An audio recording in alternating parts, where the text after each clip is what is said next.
No mover apostólico, a verdade presente não é ministrada desde um vaso, ela é colhida desde uma gravitação. Imagine a ideia de uma órbita e que nela existam determinados códigos e leis, e nesta realidade gravitacional, pessoas alinhadas colhem o que está no ambiente e impartem sobre a vida do povo. Aqueles que souberem identificar esta dinâmica que eu acabo de descrever nos próximos anos e décadas, serão capazes de influenciar o corpo de Cristo. Os demais vão ser um eco do que se disse. Então eu quero expressar a minha gratidão de estar aqui. Ao pai desta casa, o meu respeito, como sempre. E não é um respeito... Irmãos, nessas alturas do campeonato, eu só vou onde eu quero. E eu só estou onde eu quero. Faz muitos anos que eu não sou sequestrado pela manipulação evangélica. Ô apóstolo, vem aqui na minha igreja e ministra. Eu digo, não vou. Não tem nenhuma possibilidade que eu vá. Não porque eu penso de mim além daquilo que eu devo pensar, mas é porque eu realmente não quero estar onde eu não devo estar. Então eu só estou aqui porque eu quero.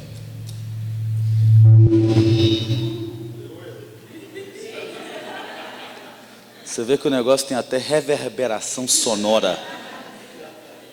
Assim que eu quero apreciar o fato de estar aqui e de servir vocês em nome de Jesus. Eu acredito que nos próximos anos a minha participação de outros será irrelevante. Eu acredito que com o tempo você vai precisar deixar de convidar-nos. E se por acaso nós aparecermos por aqui no futuro, será por celebrar aquilo que Deus fez. Amém. Mas esta igreja está preparada para executar tudo que ela tem que executar. Literalmente. Se eu vier ano que vem aqui, vai ser uma desnecessária presença. Se é que você me entende no âmbito da revelação. Sempre que eu estou junto a ministérios alinhados àquilo que nós edificamos, eu peço a intercessão séria, não a intercessão devocional, mas a intercessão séria pela minha vida, a vida da minha família e dessa família apostólica que Deus nos deu. Quando nós começamos o ministério em 2003, nessa versão presente, ele tinha uma igreja, nós abrimos, eu e a Marise, no apartamento da nossa casa, quando os meninos eram criança ainda. Hoje nós temos 160 congregações no planeta. E nós queremos plantar 1000 igrejas em lugares do planeta onde não existam igrejas. E obviamente a logística disso é cara e os processos são complexos. E eu quero pedir que você, quando entenda e estiver orando, seja tão amável de cobrir-nos em oração nesse projeto em nome de Jesus. E ao cobrir-nos, você vai cobrir a vida de centenas de homens de Deus melhores do que eu, gente que nós discipulamos direta ou indiretamente, filhos da casa que estão posicionados. Essa semana, por exemplo, na sexta-feira, um dos meus bispos me mandou um relatório de que nós abrimos. Eu estou contando isso para você entender o princípio da cross-polinização frutificadora.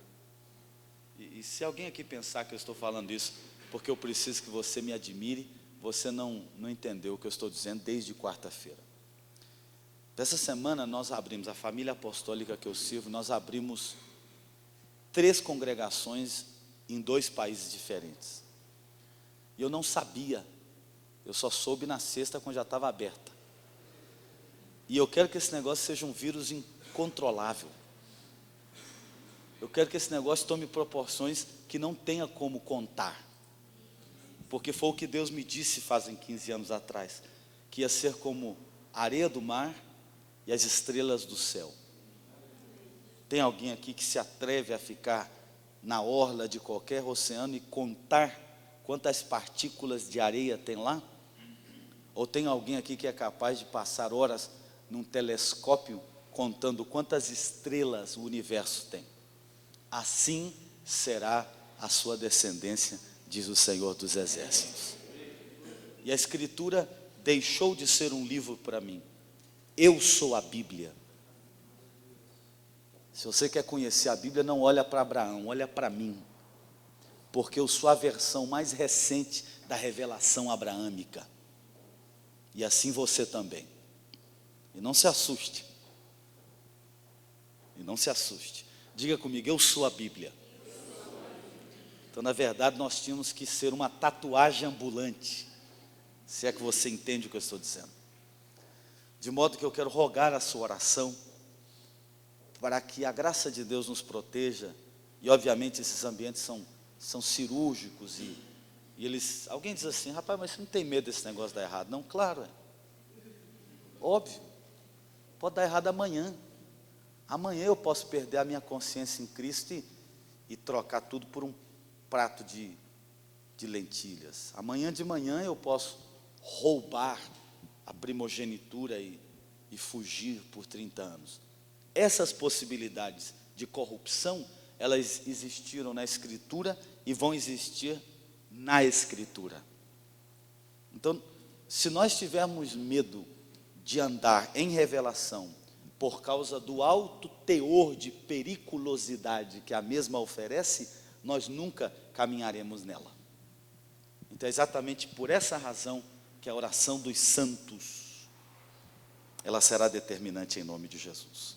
Está todo mundo aqui, irmãos? Muito bem. Eu fico preocupado de que dessa jornada até hoje, a nossa mente esteja cansada.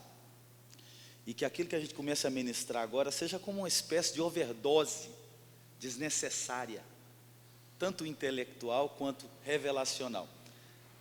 A gente deve seguir ou não? O que você acha? Não, eu sei que todo mundo aqui, vocês é tudo doido. Se eu pregar aqui 7 horas, vocês escutam. Mas vocês acham que nós vamos fazer qualquer coisa proveitosa aqui? O que você acha, pastor? Será? Porque, rapaz, eu estou aqui pensando, nós tínhamos que parar e ir embora, entendeu? Embora, rapaz. Nós estamos sequestrados aqui desde quarta, eu não sei nem que dia que é hoje. Hoje eu levantei de manhã assim, no estado de torpor, eu falei, gente, que dia é hoje? Onde é que eu estou? Aí a minha mulher, você está em Goiânia? Eu digo, não é possível ainda? Nós vamos estar longe daqui já, gente. Ele falou, não, nós estamos aqui ainda. Eu falei, mas rapaz, quem te enfeitiçou, ó Gálatas? Então, como nós vamos edificar? Será através daquilo que nós estamos chamando, na cura do útero da igreja, de códigos de frutificação. Na manhã do dia anterior, nós afirmamos que este código vai possuir 3 tendências genéticas. A primeira é fragilidade. Eu concentrei a expressão fragilidade. A segunda, e se você se lembra, se você por acaso esteve aqui, você se lembra que nós usamos a dicotomia de tesouros em vasos de barro. E a tensão, e a palavra tensão, enquanto a revelação e manifestação, ela será determinante, porque é exatamente aí, na tensão das duas coisas, que a igreja encontra o seu ponto de inflexão de maior influência.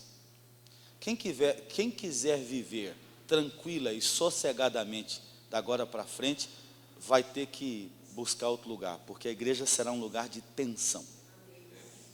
A igreja será um lugar de tensão.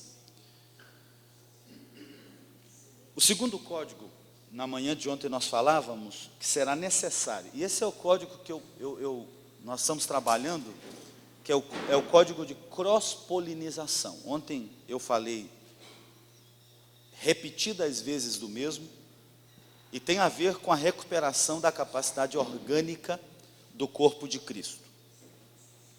Hoje, entretanto, eu devo fazer um parênteses aqui, e eu estou tentando controlar o pregador. Ontem o pregador sequestrou o fundamento da palavra, e eu no final da noite eu fiquei preocupado de que o meu desejo de pregar roubou a revelação. Hoje eu quero controlar os decibéis, as fibras do pregador, a fim de que a revelação flua. porque a mensagem é mais importante que o mensageiro. Enquanto a cross-polinização, no material de implementação que o pastor vai criar, será talvez o elemento de maior importância no cultivo dos elementos micro e mínimos de todas as coisas. Micro e mínimos de todas as coisas. Se você tem marido, se você tem filhos, se você tem empresa, se você tem ministério, se você tem uma geração de filhos, não são, e eu resumo assim, os ápices ou as experiências hiáticas, enquanto a hiato, não são os momentos tópicos.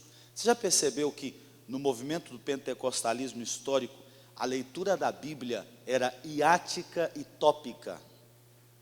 Pede para um cara descrever a escritura para você, desde uma consciência ou plataforma pentecostalizada, e ele vai sempre passar naquilo que aconteceu nos momentos hiatos da escritura. O pecado de Adão, a arca de Noé, o chamado de Abraão, a experiência da sarça. Estas experiências são experiências hiáticas. Pense, enquanto a literatura, um hiato, uma tônica, um tópico. Mas essa experiência tópica e hiática, supra, ela é talvez a culminação, o apogeu de uma realidade processual que toma uma cíclica e uma geração. Está todo mundo comigo aqui? É mais ou menos assim. E obviamente que eu estou recorrendo a elementos do conhecimento comum, a fim de que talvez nós entendamos o processo da revelação. O professor de matemática não necessariamente está interessado na resposta do problema. Mas o interesse do bom professor é tentativamente fazer com que o aluno seja capaz de processar a equação. Percebe? Então, nem tanto é questão de que o 9 apareça no final, senão que você saiba processar os elementos daquela equação. Menos 2 vezes 3 ao quadrado, multiplicado pela raiz quadrada de 4, menos 5 é igual a. A impressão que eu tenho é que, como a espiritualidade do pentecostalismo em 100 anos foi dirigida a resultados, logo pragmática, nós perdemos de vista, voluntária ou involuntariamente, não importa, o fato de que na matemática do reino não são os resultados que interessam, mas é a capacidade de construir equações que produzam resultados. Qual que é meu ponto? Se no ano que vem, e aqui talvez é onde eu incorro no perigo de ser mais pragmático do que eu deveria. Se no ano que vem, esta igreja entende que são os eventos que ela faz que a levam aonde ela está, esta igreja aqui não entendeu a matéria ministrada nesse ano. Porque não são as semanas de casas de paz, não são os eventos de um milagre na minha casa, não é o retiro Shekinah, não é a escola de paternidade ou a presença de apóstolos conhecidos no planeta, que vão levar esta igreja ao seu estado final. São experiências hiáticas, tópicas. O que vai gerar a nova dimensão desta igreja é o mesmo que gerou até agora. É a cross-polinização invisível, pequena, micro, é 1 com 1, é 1 com 12, é casa em casa, é discípulo discipulando o que é discipulado, é o trabalho da abelha invisível na fauna e na flora que produz os carvalhos evidentes da floresta. E eu espero que eu estou me explicando, porque isso aqui é importante. Então, de pronto, uma geração descobre códigos revelacionais de adoração. E esses códigos revelacionais, ele vira um evento. Um dia, o grupo de louvor faz uma noite de adoração aqui, e códigos poderosos são revelados. Aí aquele grupo de louvor vai tender a pensar de que foi aquela noite que foi responsável, e não todo um processo de desconstrução, de descoberta, de restauração de códigos de vigência, etc, etc, etc, etc. Então, eu preciso, a fim de que possamos ir ao próximo passo, a próxima pedra viva do edifício que nós estamos construindo, que todo mundo aqui entenda o seguinte: a menos que esta igreja esteja enganjada, plena e totalmente, num processo sério de cross-polinização, isto aqui vai virar uma série de eventos que eventualmente vai perder a sua relevância. Pense, por exemplo, e se a minha crítica aqui pode ser um pouco exagerada, que seja. Pense, por exemplo, nos congressos pentecostais dos nossos dias. Eu quero explicar o seguinte, que eu sou pentecostal também. A diferença é que eu sou pentecostal por causa de Atos 2 e não de 1906. Eu sou pentecostal por causa da verdade bíblica, não por causa do movimento histórico. Da mesma maneira, porque eu não sou evangélico por causa da igreja evangélica, eu sou evangélico por causa do evangelho. Então, as ressonâncias históricas do movimento evangélico e as suas flutuações existenciais não atrapalham em nenhuma instância o meu conceito do evangelho, porque eu descobri que Deus não é evangélico. Eu quase morri quando Ele não me mostrou a carteirinha de membro. Não é possível que Deus não é evangélico, gente. Quando eu cheguei no trono e fui dar a paz do Senhor para Deus, Ele não sabia do que eu estava falando. Quando eu entrei no céu e ninguém estava cantando hino da harpa, eu assustei, eu falei, não é possível. Se tem alguém aqui que gosta da harpa, beleza, irmão. Todo mundo tem um defeito.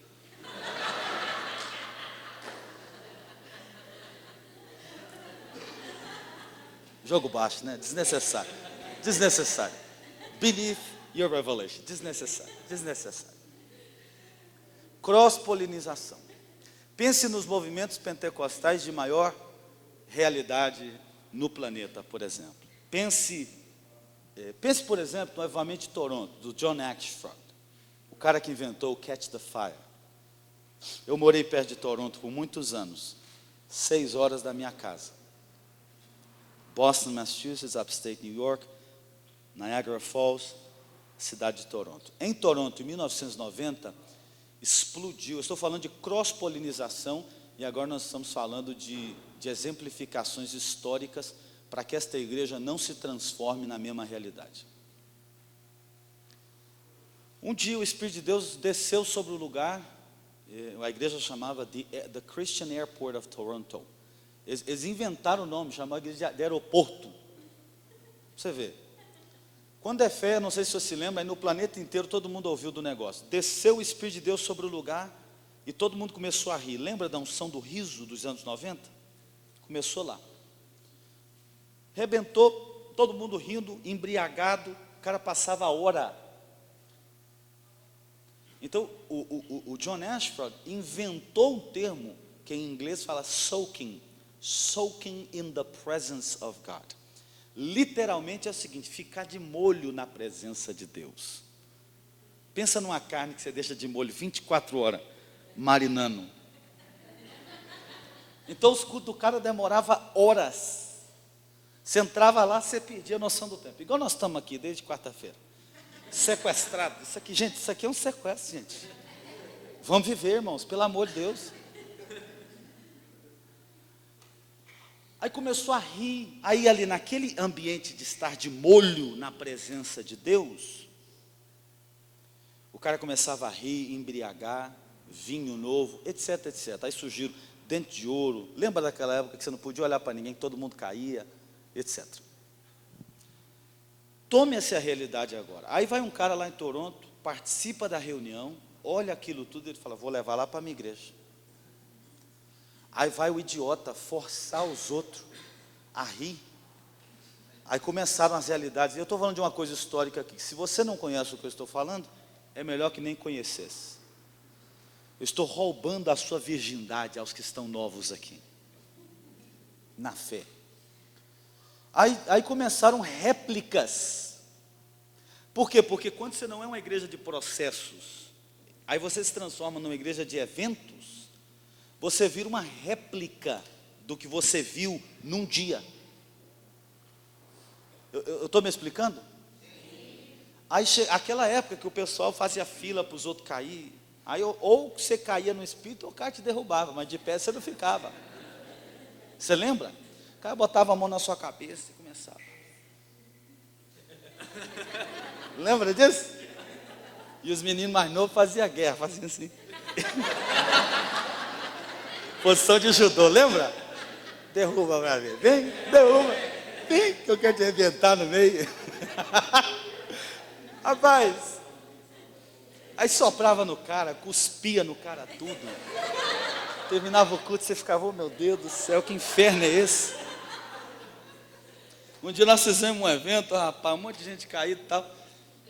E eu sempre fui desconfiado. Eu falei, rapaz, tem rolo aqui.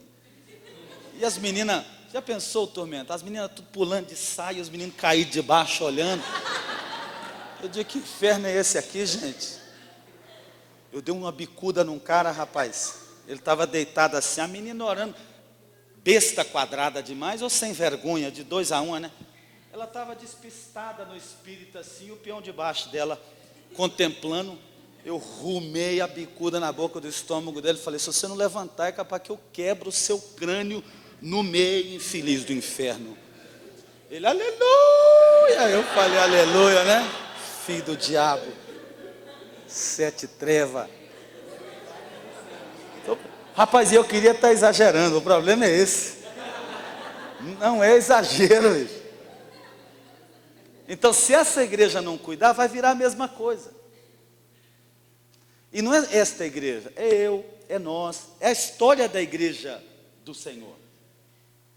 É a história da igreja do Senhor. Então, cross-polinização é esse trabalho tedioso, que parece que não dá fruto, é 1 a 1, é sentar com o cara, é ministrar, é ferro afiando ferro, é tudo aquilo que nós não queremos fazer. Mas se nós não fizermos, nós não vamos conseguir em nome de Jesus. Levante a sua mão direita e diga comigo, mas entre nós não será assim. Nós não seremos uma cópia de um mover de Deus na história. Levante a sua mão e diga, eu não serei uma cópia do que passou.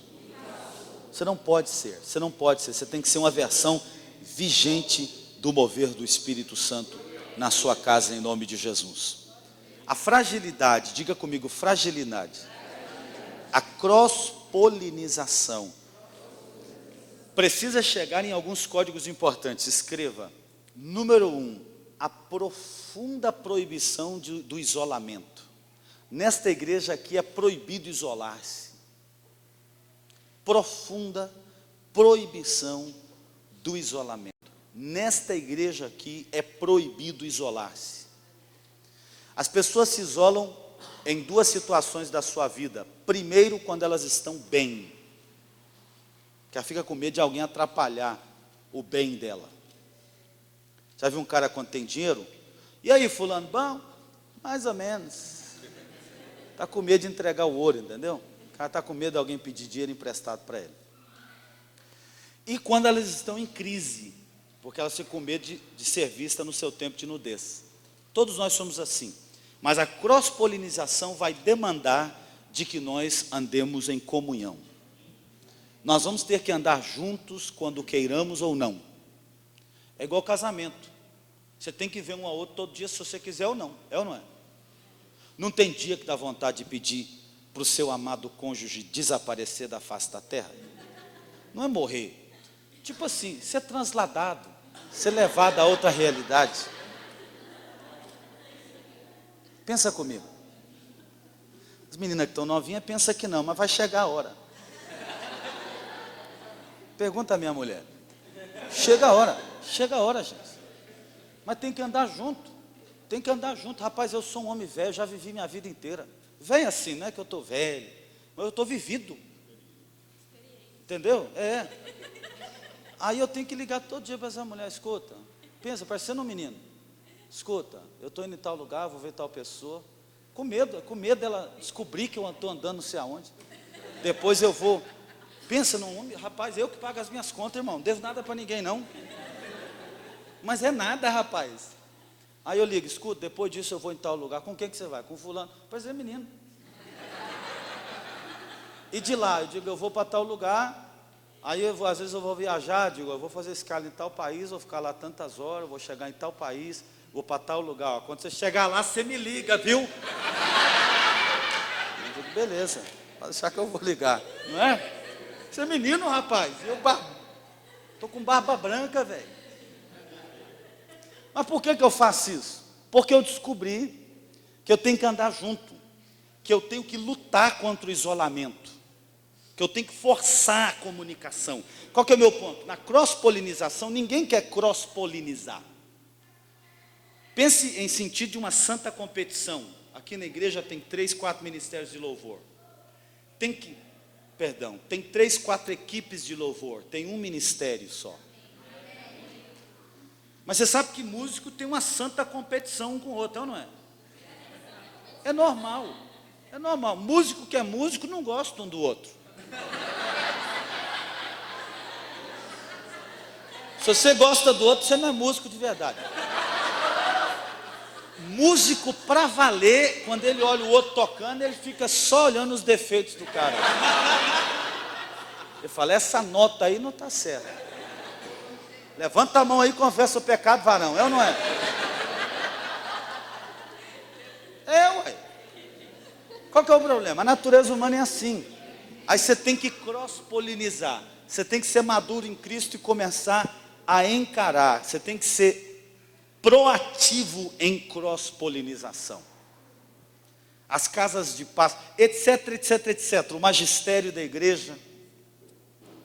E sobretudo aqui, os pastores que estão aqui, pastores auxiliares, membros do ministério, abre o olho e começa a gerar filho, meu filho. Porque senão a única coisa que você vai ter é uma credencial. E a pior desgraça que você pode ter na vida é um cara com credencial sem uma geração de filhos.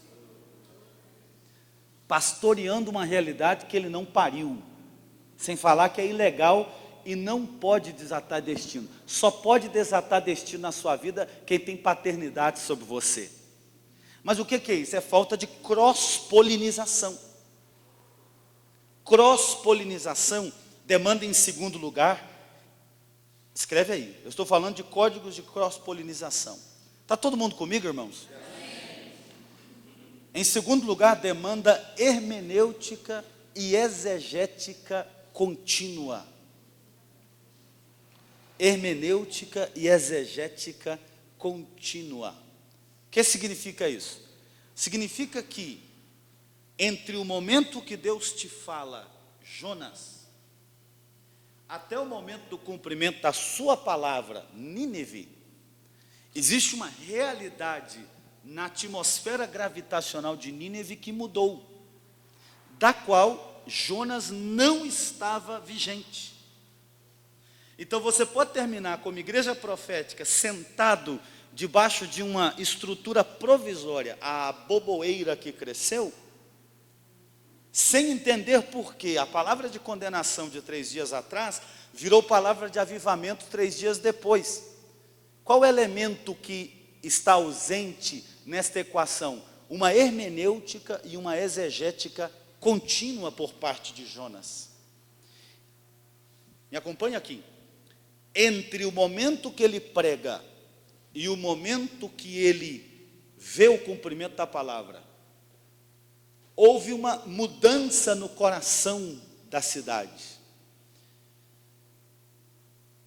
E por causa de uma exegética e de uma hermenêutica filtrada por princípios não vigentes, de um judaicentrismo teológico exagerado, Jonas não foi capaz de celebrar a salvação de 500 mil de pessoas. 3 dias. As dinâmicas espirituais mudam, se atualizam, passam por um update tão contínuo que é agressivo e avassalador. Então, nós precisamos construir eclesiologias desmontáveis. As igrejas que serão relevantes nesta próxima década não são aquelas que possuem estruturas rígidas. Daqui 3 anos, esta estrutura de eventos possivelmente terá que ser adaptada, mudada, transformada ou até destruída, para que sirva ao propósito amanhã. Então, se você daqui 3 anos falar assim, rapaz, quando tinha Shekinah aqui é que era bom, você está fora de ordem. Você não está fazendo hermenêutica e exegética. Você não está recebendo revelação vigente. A sua verdade não é vigente, ela é de 3 anos atrás. Eu me explico? Irmãos, o que eu estou falando aqui vale ouro, hein? Preste atenção porque vale ouro. Então, a igreja evangélica, historicamente, tem problema de fazer exegética e hermenêutica.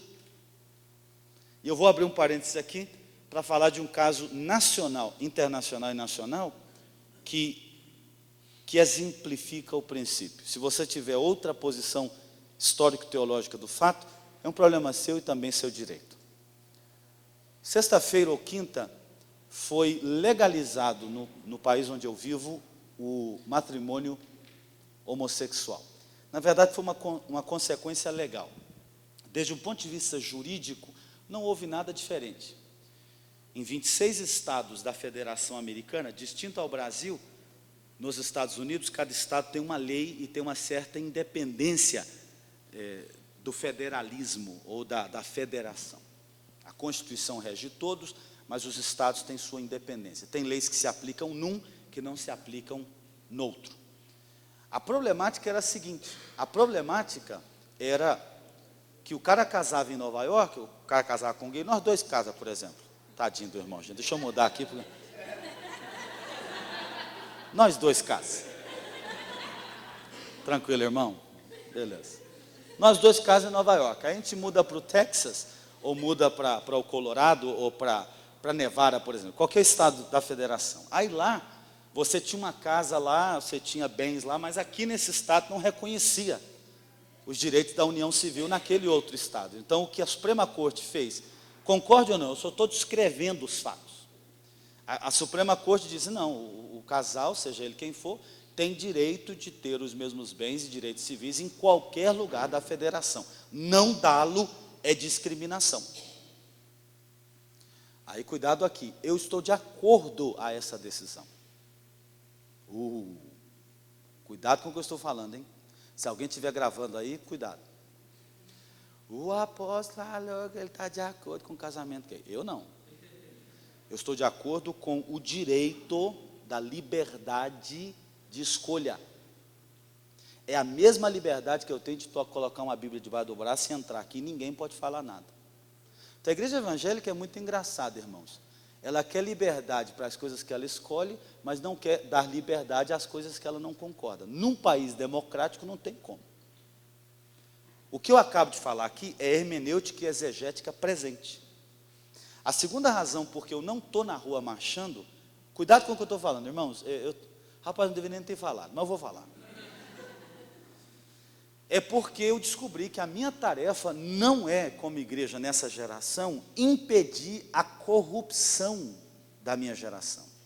Eu acredito que histórica e escatologicamente não só está ruim, como vai piorar. E a igreja não vai conseguir deter este avanço histórico da pecaminosidade humana. E não é tarefa da igreja vencer esta realidade com pressões políticas ou ideológicas. Tentar fazer isso é funcionar com a mentalidade de direita americana, uma espécie de puritanismo da Nova Inglaterra do século XVI e XVII. É legítimo, é legal, é até honesto, mas não é hermenêutica exegética vigente. Percebe o que eu estou falando? Preste atenção, porque isso aqui vale ouro. Outro exemplo clássico. Diga comigo, hermenêutica. Exegética. cara ia para a porta, pegava o megafone e começava na Jesus Cristo te ama e começava a pregar, desse jeito aqui. Aí alguém convertia e tal. Faz isso hoje. Não funciona. Por quê? Porque em Goiânia, o evangelho já foi proclamado. A etapa de proclamação evangelística já não é necessária. Não existe nenhum ser humano na cidade de Goiânia que nunca ouviu a palavra Jesus ou a mensagem do amor de Deus. Nenhum. Não, tem gente que nunca ouviu, tem gente que nunca prestou atenção. É distinto. Então, se essa igreja aqui funcionar no estilo evangelístico dos anos 70 e 80, quando você parava na rua e falava assim, ó, Cristo te ama, como eu, mencionar-me como exemplo aqui, mas eu cheguei numa tribo na África, que o cara nunca tinha visto um cara branco, e olha que eu tenho cabelo ruim, mas lá eu sou branco. Nunca tinha visto um cara branco e nunca tinha ouvido o evangelho. Eu fui a primeira pessoa que falou do evangelho naquele lugar. Privilégio, né? Eu senti Paulo por meia hora. Aí eu fui, conversei com o chefe da tribo. Você tem que levar um dinheiro, claro, né? Leva um dinheirinho. E aí, como é que o senhor está? Beleza? Conversamos, abraçamos. Eu comi do negócio dele lá junto com ele. Tem que comer. Mandioca amassada, caçava. Amassada é uma liga assim que você come com a mão. Aí tem um peixe que deixa cozido por 3 meses no próprio óleo. Chama arenca. Fora da geladeira. Quando você abre aquela tampa, você fala, gente, que delícia, meu Deus. Ele faz uma sopa daquilo. É mal cheiroso antes de comer, mas na hora de comer é beleza. E folhas amargas de abóbora. Aí nós comemos juntos com a mão direita, porque a esquerda é para outra coisa. Para que serve a mão esquerda? Para o que não te interessa. That's exactly why. Aí depois que nós conversamos, eu e o velhinho, ele falou assim, o senhor podia vir hoje à noite aqui? Eu falei, claro. De noite nós voltamos, tinha 1000 pessoas, a tribo inteira reuniu para me escutar. Ele mandou que todo mundo ficasse lá. Nós abrimos uma igreja lá, tem uma igreja nossa nesse lugar lá. Quando o velhinho levantou a mão e aceitou a Cristo, os 1000 levantaram e aceitaram. Porque naquela cultura, o que ele fizer, nós fazemos. Onde ele entrar, nós entramos. Se for genuína a conversão, é outro problema. Em Goiânia, entretanto, esta etapa da proclamação. Imagine em Libéria, por exemplo, onde o vírus do Ebola explodiu. Então existe uma campanha de cura. Então a primeira etapa da campanha é que nós vamos pegar um folheto com 4 informações básicas dos sintomas de como reconhecer o Ebola e logo os cuidados que a gente tem que ter para começar um processo de cura na cidade. Aí você pega e distribui essa informação na cidade inteira. Tem uma hora que você tem que parar de informar o povo, porque a população inteira já soube, e agora é hora de começar uma campanha de triagem.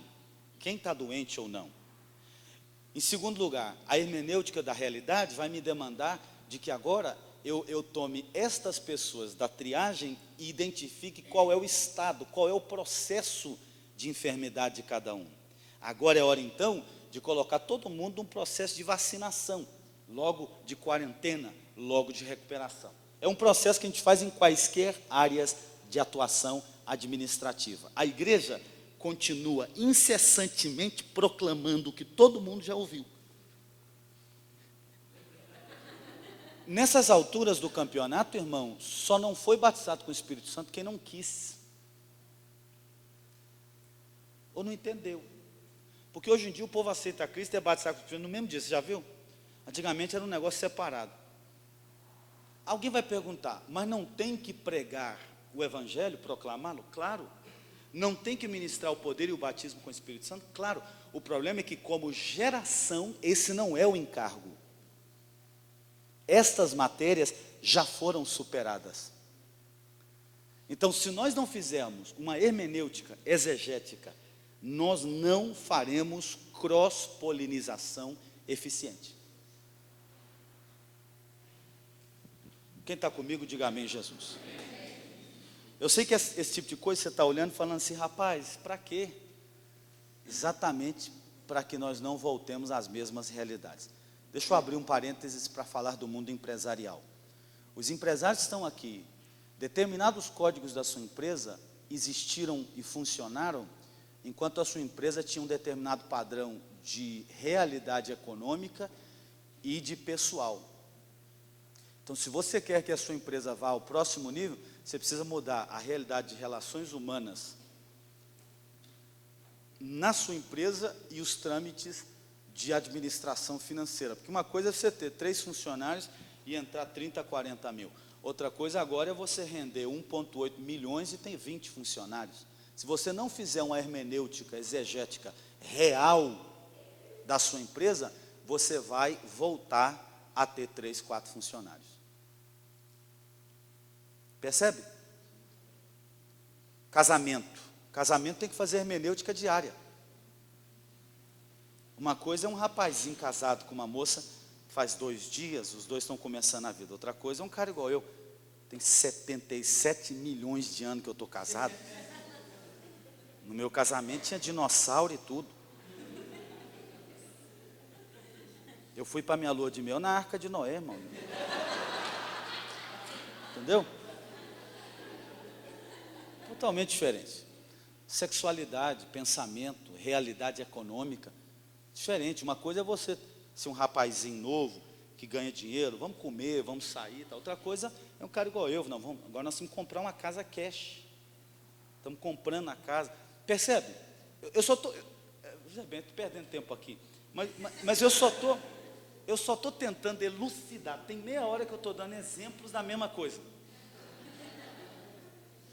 Porque você precisa entender cross-polinização.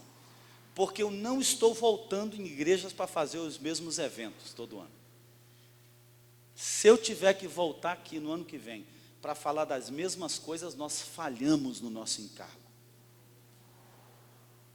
Por certo, no ano que vem não pode ter outra escola igual. Se tiver escola é para falar outra coisa.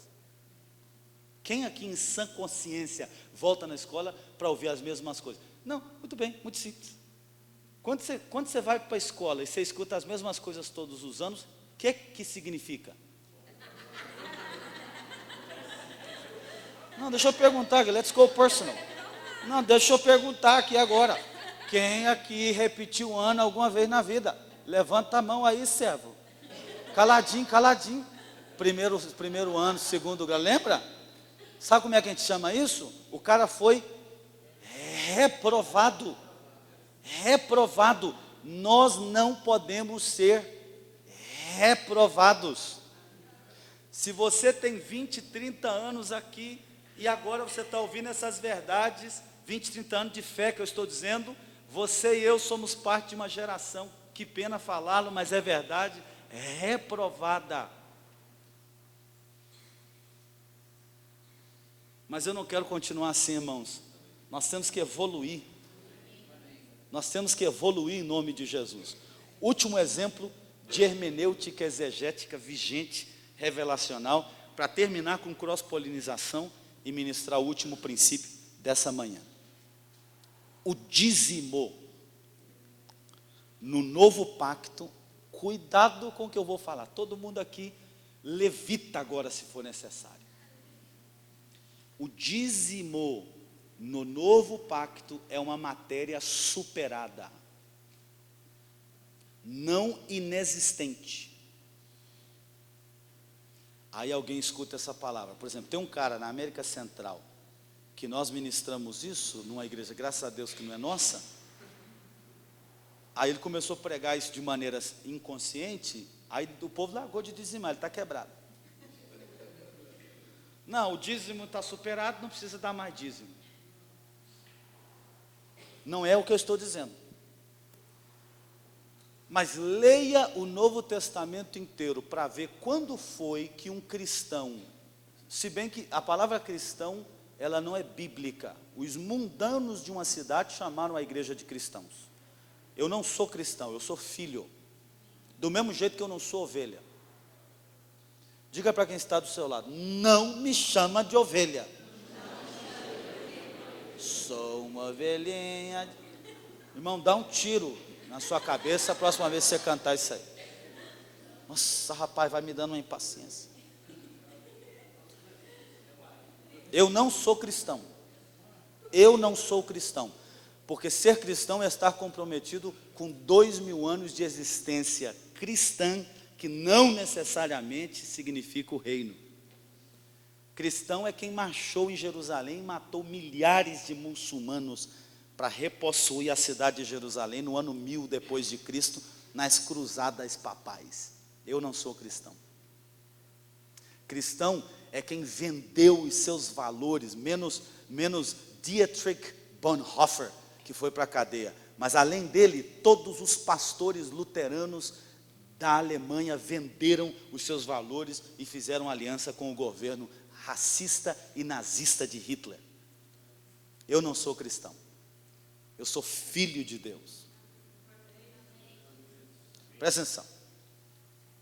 Não viaja não, irmão, presta atenção. Nós estamos aqui numa operação cirúrgica. Tem gente que tem mentalidade de açougueiro. É tudo no facão.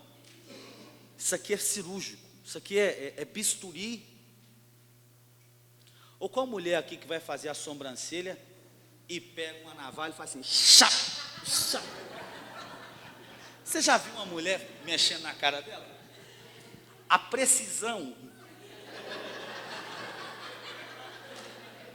Faz um apoio, entendeu? Não é com a perna toda banda, não. É apoiada, é com fundamento. 45 degree angle, aqui ó, entendeu? É combinado. E a delicadeza, você quer atrapalhar a vida da sua mulher por 7 dias? Quando ela tiver com a pinça mexendo na cara, você chega de trás dela e fala assim, BUM! E ela, ela aparece com risco na igreja assim.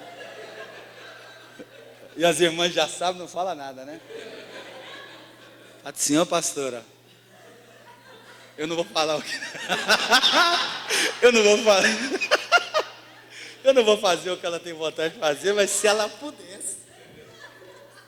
Aqui para você, irmão, ó.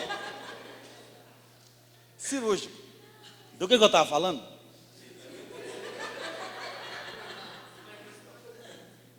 Pregador cansado, entendeu? Já não...